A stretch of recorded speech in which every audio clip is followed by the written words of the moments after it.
السلام عليكم ورحمة الله تعالى وبركاته. مرحبا بكم من جديد في القناة مع فيديو جديد.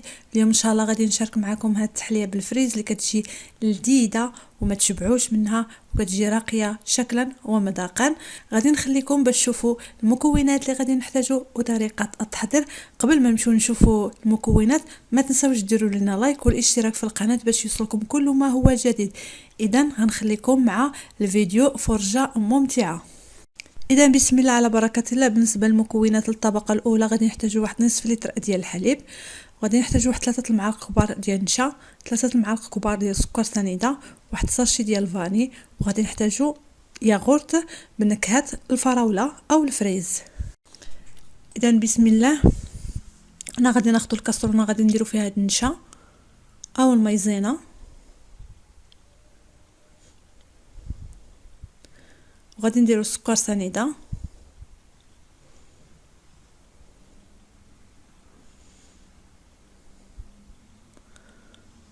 وغادي نديروا الحليب، وغادي نحركوا المكونات جيدا حتى ينسجموا لينا.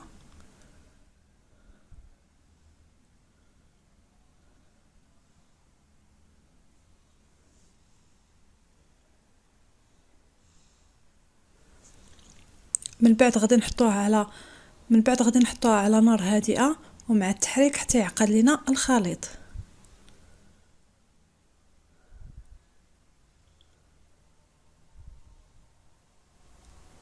من بعد ما عقد ليا الخليط غادي نطفيو النار، ومن بعد غادي نزيدو هاد الياغورت بنكهه الفريز او الفراوله، وغادي نخلط المكونات جيدا.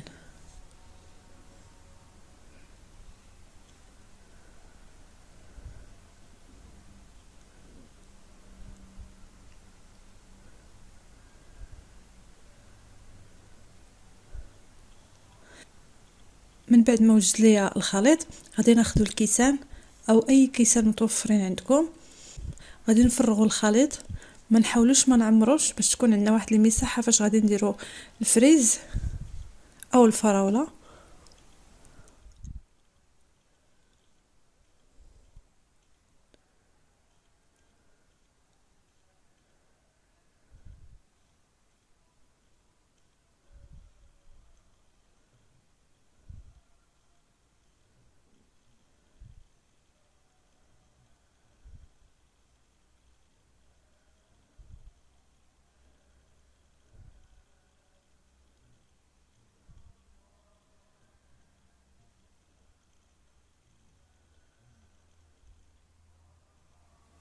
من بعد غادي ناخذ الفريز. هذا الفريز قطعته اطراف صغيره بطبيعه الحال، من بعد ما غسلته ونقيته قطعته بهذه الاطراف على شكل مكعبات صغيورين، وغادي نديروهم فوق الخليط.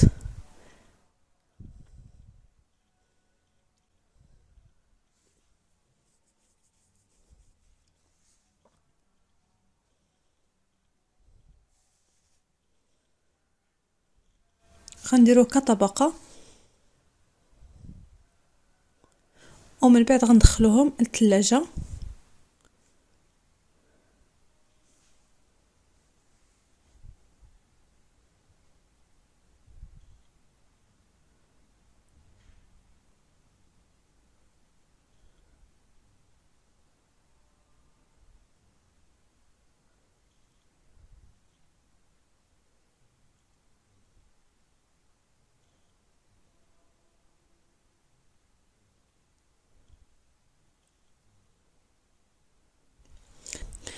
هنا من بعد ما دخلت الكيسان ديالي للثلاجه غادي نصاوبوا الفلون اللي غادي نديروا ليها من الفوق كتزيين كيجي زويون.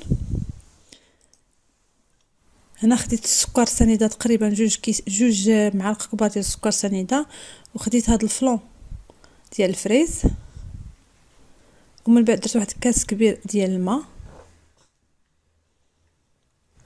ومن بعد درت كاس كبير ديال الماء، وغادي نخلط المكونات جيدا حتى ينسجموا لينا، وغادي نديرهم على نار هادئه حتى يغلى، ومن بعد كنحيدوه من فوق البوطه او من فوق النار. هنا من بعد ما بردوا ليا الكيسان خرجتهم من الثلاجه غادي نضيف لهم هذا الفلون من الفوق كطبقه اخيره.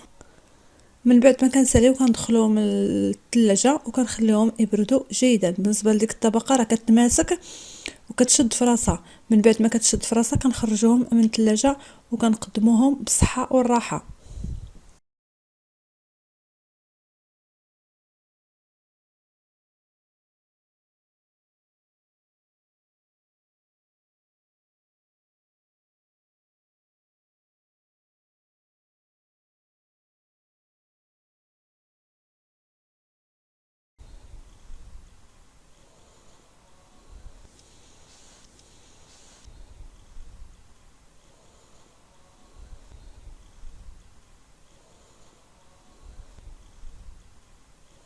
وهذا هو الشكل ديالهم النهائي. كنتمنى هذا الفيديو ينال الاعجاب ديالكم والوصفه كذلك. شكرا لكم على حسن المتابعه. غادي نخليكم وصلنا لنهايه الفيديو. شكرا لكم، في امان الله.